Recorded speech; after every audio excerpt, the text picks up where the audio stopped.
आइए सुनते हैं आज की कहानी कर्म का फल। देश की स्वतंत्रता से पूर्व की एक गांव की ये कहानी है। उस जमाने में गांव में एक जमींदार होता था। जमींदार ही गांव का राजा होता था। बाकी लोग प्रजा समान होते थे। जमींदार गांव में रहने वालों को जहां बसने को कहता, वहीं लोग झोपड़ियां बनाकर अपने कुल कुटुंब के साथ रहा करते थे। सब्जी उगाने वालों की बस्ती अलग, तो जुलाहे, कुम्हार, कहार तथा दूसरे मजदूरी करने वालों की बस्ती अलग। जमींदार की प्रजा अपना व अपने बच्चों का नाम भी सुंदर सा न रख पाते थे। किसी का नाम कलवा तो किसी का मलवा, किसी का भुलवा तो किसी का सोनवा। सुंदर सुंदर नाम सिर्फ जमींदार और उनके कुल कुटुंब के लोगों के ही होते थे। ऐसे जमानों में कहार, पानी भरने वाले परिवार के एक दंपत्ति के यहाँ वर्षों की मान मनौतियों के पश्चात एक बालक ने जन्म लिया। पिता का नाम छेदिया था, माँ का नाम घसिया। माँ घसिया ने बड़े सोच विचार के बाद अपने बेटे का नाम रखा लखटकिया। लखटकिया नाम रखने के पीछे माँ का सपना था कि उसका बेटा बड़ा होकर लाख टके वाला बनेगा। यदि लखटकिया का शाब्दिक अर्थ किया जाए तो लखपति बनता है, लेकिन उस नाम पर किसी ने ध्यान न दिया। लखटकिया हास्यास्पद नाम लगा, लोगों की जुबान पर चढ़ गया। देश स्वतंत्र हुआ, जमींदारी प्रथा टूटी, सबको समान तरक्की का अधिकार मिला, कोई किसी का गुलाम न रहा। लखटकिया जवान हुआ, उसकी शादी हुई, माँ बाप बूढ़े होकर स्वर्ग सिधारे। लखटकिया और उसकी पत्नी की गृहस्थी की गाड़ी मेहनत मजदूरी से चलने लगी। एक दिन की बात है, लखटकिया की बीवी कुएं पर पानी भरने गई। कुछ स्त्रियां पहले से पानी भर रही थी। लखटकिया की पत्नी को देखकर स्त्रियां उसका उपहास उड़ाते हुए बोली, देखो, लखटकिया की बीवी को भी पानी भरने आना पड़ता है। लखटकिया की पत्नी का नाम रामप्यारी था। रामप्यारी 5वीं जमात तक पढ़ी थी। इतनी समझ उसमें थी कि लखटकिया का सही मतलब क्या बनता है तथा किस कारण स्त्रियों ने उसका मजाक उड़ाया है। वो पानी भरकर घर पहुंची, पति से शिकायत की, तुम अपना कोई अच्छा सा नाम क्यों नहीं रख लेते? ये भी कोई नाम हुआ लखटकिया? तुम्हारे बेतुके नाम की वजह से गांव की औरतें मेरी हंसी उड़ाती हैं। कौन सा नाम रखूं? लखटकिया ने सीधेपन से कहा, यहां गांव के लोगों के तो ऐसे ही नाम होते हैं, तो शहर जाओ। पत्नी ने कहा, शहर में लोगों के अच्छे अच्छे नाम होते हैं, लोगों के नाम याद करके लाओ, जो तुम्हारे ऊपर सही लगेगा रख लेंगे। लखटकिया का मन तो न चाह रहा था, पर पत्नी को वो समझाकर मानता था। अतः कहा मानकर वो गांव से शहर अच्छे से नाम की खोज में जाने को तैयार हो गया। शहर पहुंचकर उसने एक अर्थी जाती हुई देखी। अर्थी के साथ जाते हुए लोग कपड़े लत्ते से खूब संपन्न नजर आए। उसने सोचा कोई धनवान व्यक्ति मरा है, धनवान का नाम भी अच्छा ही होगा, जैसा कि उसके गांव के जमींदार परिवार के लोगों के नाम अच्छे होते हैं। वो अर्थी के पीछे पीछे चलने लगा और सबसे पीछे वाले व्यक्ति से पूछा, ये किसकी अर्थी जा रही है? उनका नाम क्या था भाई? सेठ अमरनाथ, उत्तर मिला। लखटकिया अमरनाथ नाम सुनकर निराश हुआ। बड़ी उमंग से उसने ये सोचकर मरने वाले का नाम पूछा था कि अगर उसका नाम अच्छा हुआ तो उसी का छोड़ा हुआ नाम रख लेगा। नाम सुनकर विचार किया कि नाम अमरनाथ, यानी जो न मरे, अमर हो, लेकिन वो भी मर गया।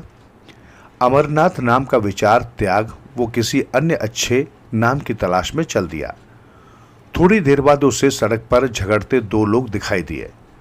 उसके देखते ही देखते एक ने दूसरे की पिटाई आरंभ कर दी। पिटने वाला गिरकर तड़पने लगा, लोगों से बचाने की गुहार करने लगा। वो शरीर से भी कमजोर था और कद काठी में भी साधारण। पुलिस आई, पीटने वाले को पकड़ा, पिटने वाले के साथ हमदर्दी दिखाकर थाने जाने लगे ताकि रिपोर्ट लिखकर पीटने वाले पर कानूनी कार्रवाई कर सकें। लखटकिया भीड़ के पीछे पीछे थाने पहुंचा। थाने पहुंचकर उसे ज्ञात हुआ जो व्यक्ति दुबला पतला साधारण कद का था तथा पिटा था, उसका नाम भीमसेन है तथा पीटने वाले का नाम साधुराम है। दोनों का नाम सुनकर लखटकिया फिर से निराश हुआ। मन ही मन सोचा, भीमसेन नाम रख लेने से ही कोई भीम जैसा बलशाली नहीं हो जाता, ना ही साधुराम नाम रखने से कोई साधु स्वभाव का बन पाता है। साधु का स्वभाव तो शांत और सज्जन होता है, उसे तो कोई कटुवचन भी कह दे तो मुस्कुराकर टाल जाता है। उसने जिस साधुराम को देखा वो बहुत क्रोधी स्वभाव का है। उसने जरा सी कहासुनी होने पर अपने से कमजोर व्यक्ति को मार मारकर उसका खून निकाल लिया। लखटकिया और आगे बढ़ा। थोड़ी दूर जाने पर उसे कृशकाया शरीर वाला बूढ़ा मिला। लाठी टेकता हुआ हाथ फैला वो भीख मांग रहा था। लखटकिया ने सोचा, इस व्यक्ति का नाम भिखारी लाल होना चाहिए, ये नाम उसके अनुरूप है। उसने जिज्ञासा से भरकर भिखारी से पूछा, आपका नाम क्या है बाबा? लक्ष्मीपति बेटा, भिखारी ने कहा। लखटकिया आगे बढ़ गया। उसकी अकल चकरा गई थी।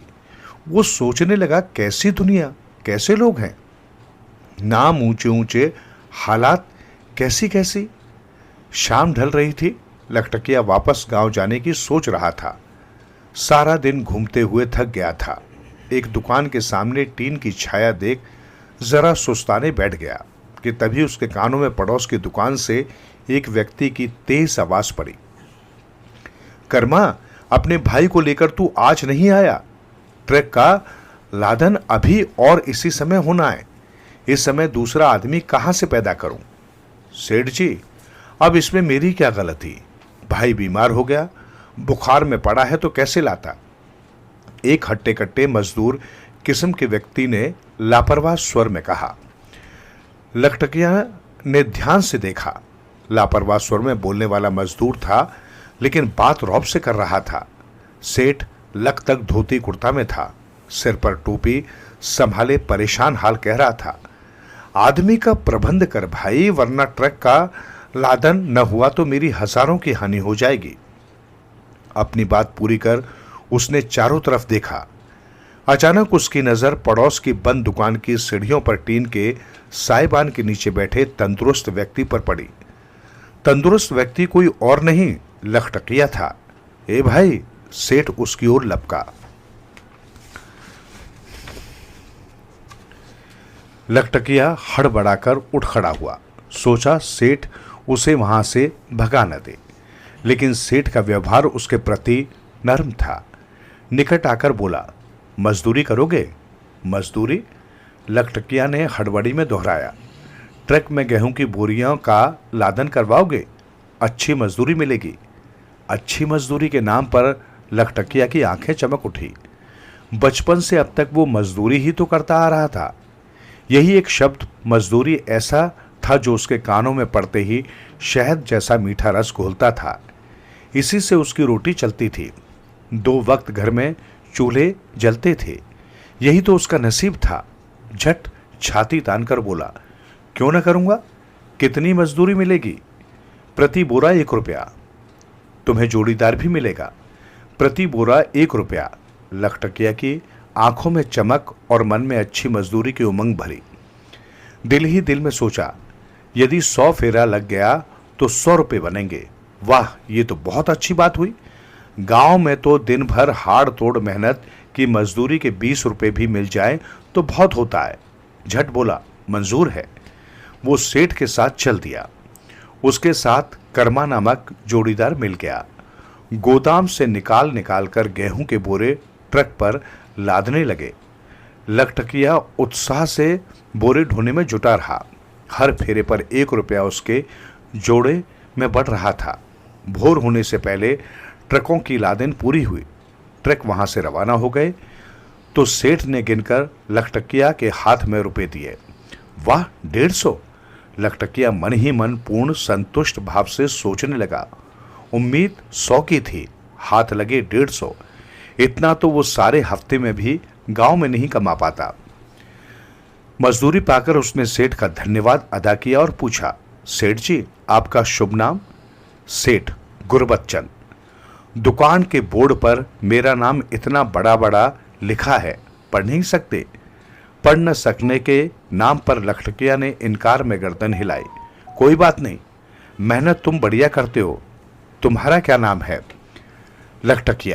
लखटकिया ने बताया। खूब, नाम भी अच्छा है, तुम्हारा काम भी अच्छा। सेठ गुरबचन ने प्रशंसा भरे नेत्रों से उसकी ओर देखते हुए कहा। पहली बार जीवन में लखटकिया को अपने नाम की प्रशंसा मिली थी। वो मन ही मन खुश हुआ। कल भी आओगे इसी समय? तुम्हारे काम से मैं बहुत प्रसन्न हूं। कर्मा का भाई अक्सर बीमार रहता है। यदि तुम कर्मा के साथ जोड़ी बना लो तो मैं तुम्हें स्थायी तौर पर हर दिन के लिए रख सकता हूं, और ऐसी चोखी मजदूरी रोज मिले तो मैं रोज आया करूंगा। सेठ जी बढ़िया, रोज ऐसी चोखी मजदूरी मिलेगी। समझो इससे भी अधिक मिल सकती है, कम तो किसी हाल में नहीं। रोज आऊंगा, कहकर लखटकिया ने सेठ को प्रणाम किया। प्रातः के उजाले की किरण फूट रही थी। लखटकिया गांव वापसी के लिए चल पड़ा। उसकी गांठ में 150 की रकम खनखना रही थी। वापसी के समय उसके दिमाग में शहर आने के अनुभव की बात गड़बड़ हो रही थी। पैदल सफर तय करते समय उसके होठों पर उमंग भरे शब्द फूटने लगे। शहर में आके अजब तमाशो, लखटकिया जी देखो सो, अमरनाथ राम रख के अर्थी पे सज जावे सो, पिट पिटाकर तड़पे वो, भीम नाम रखावे जो, मार पीट में अव्वल रहवे, साधु नाम धरावे जो, हाथ फैला भिक्षा मांगे, लक्ष्मीपति कहलावे वो, गुरबचन जो नाम धरावे, बन सेठ इरलावे वो। शहर में आके अजब तमाशो, लखटकिया जी देखो। अपनी रागनी की तरंग में डूबे लखटकिया का शहर से गांव तक का रास्ता कब कट गया, लखटकिया को मालूम ही न चला। घर के द्वार पर पहुंचा तो पत्नी चिंतित भाव से उसकी प्रतीक्षा कर रही थी। कहाँ रह गए थे जी? तुम्हें तो शाम को ही घर आ जाना चाहिए था। मैंने अच्छा तुम्हें शहर भेजा। सारी रात मैं तुम्हारी चिंता में घुल घुल कर हर आहट पर द्वार पर आती जाती रही। सचमुच ही तुमने अच्छा ही शहर भेजा। लखटकिया मंद मंद मुस्कुराता हुआ बोला। तुम्हें मजाक सूझ रहा है? रात भर मेरी हालत कैसी रही मैं ही जानती हूं। पत्नी मुंह बिचकाकर बोली। कुछ नाम ढूंढ कर लाए? नाम नहीं, दाम ढूंढ कर लाया हूं, कहकर लखटकिया ने घाट में बंदी 150 की रकम पत्नी को सौंप दी। एक साथ इतनी रकम पाकर पत्नी की आंखें हैरानी से फैल गई। लखटकिया ने उसे मजदूरी मिलने की विस्तार से कहानी बताकर कहा, कम से कम इतनी या इससे भी अधिक मजदूरी रोज मिला करेगी। और नाम जो ढूंढने गए थे उसका क्या हुआ? पत्नी ने पूछा। लखटकिया को मार्ग में गढ़ी गई तुकबंदी तब भी याद थी। वो पत्नी को सुनाने लगा और फिर अपनी तुकबंदी की जब लखटकिया ने व्याख्या की तो पत्नी हंस हंस कर लोटपोट होने लगी। फिर हंसी रोककर 5 जमात पास वाली राम प्यारी झटपट हिसाब किताब लगाती हुई बोली, 150 रुपये रोज, कभी कुछ अधिक भी, यानी महीने के 30 दिन लगा ले तो कुल मजदूरी 5000 माहवार। हाँ, तुम्हारा हिसाब गलत नहीं हो सकता भाग्यवान। 5000 महीने का मतलब है साल भर में 60,000 रुपये। ये भी सही। इसका मतलब यदि मैं गांव की मजदूरी करके घर का खर्च चला लूं तो 2 साल में तुम अपने नाम की सार्थकता सिद्ध कर सकते हो। हम लखपति बन सकते हैं। ये भी सही, लखटकिया ने कहा। वैसे मैंने इससे भी आगे एक बात सोची, जिसके बल पर तुम्हारी 2 साल वाली प्लानिंग 1 साल में भी पूरी हो सकती है। अच्छा, वो कैसे? मैंने सोचा है, सेठ गुरबचन से जो मुझे मजदूरी मिली उसकी मैं रोज शहर से दाल चावल हल्दी धनिया मिर्च मसाले व हरी ताज़ी सब्जियां खरीद कर लाया करूंगा और तुम घर के चबूतरे पर बैठकर उन्हें बेचा करो। तुम्हें गांव में मजदूरी को भी नहीं जाना पड़ेगा। बिकी हुई चीज़ों से इतना फायदा हो जाएगा जितना मैं सेठ गुरबचन के यहाँ कमाता हूँ। वाह, ये विचार तो बहुत बढ़िया है, पत्नी प्रसन्न स्वर में बोली। रुककर पूछा, इतनी बढ़िया समझ तुम्हारे दिमाग में आई कैसे? अरे भाग्यवान, जब हाथ में 4 पैसे आते हैं तो साथ साथ दिमाग अच्छी तरह समझ जाता है। शहर से मैं खाली हाथ ही तो आता हूं, सामान खरीदता आया करूंगा तो 4 पैसे हर हाल में मिलेंगे ही मिलेंगे। वाह वाह, अब मुझे तुम्हारा नाम लखटकिया ही पसंद है, बल्कि तुम्हारा नाम मुझे सबसे अधिक पसंद है, पत्नी ने कहा। वो आंखें मूंदे लखपति बनने की मधुर कल्पना में खो गई। लखटकिया को पत्नी पर इतना प्यार आया कि उसने हाथ बढ़ाकर उसे सीने में भींच लिया। लखटकिया और राम प्यारी का परिश्रम, प्यार और अच्छी सूझबूझ शीघ्र ही रंग दिखा गई। साल भर का समय गुजरने भी न पाया था, लखटकिया लखपति बन गया। कुछ सालों बाद गांव में उनका कच्चा झोंपड़ा हवेली में बदल गया। गांव सोनपुर में आप आइए तो सेठ लखटकिया की हवेली सबसे अलग थलग नजर आती है। उसके बाल बच्चे भी हो गए हैं। लड़के का नाम चंद्रभूषण लखटकिया है, बेटी का नाम स्वर्ण लखटकिया। लखटकिया अब उसको जैसे उनका गोत्र बन गया है। आने वाले समय में वे अपने पोते पोतियों, नाती नातिनियों के भी सुंदर सुंदर नाम रखने की योजना बनाए हुए हैं। पर हर नाम के आगे लखटकिया जोड़ने की बात भी मन में सोचे हुए हैं।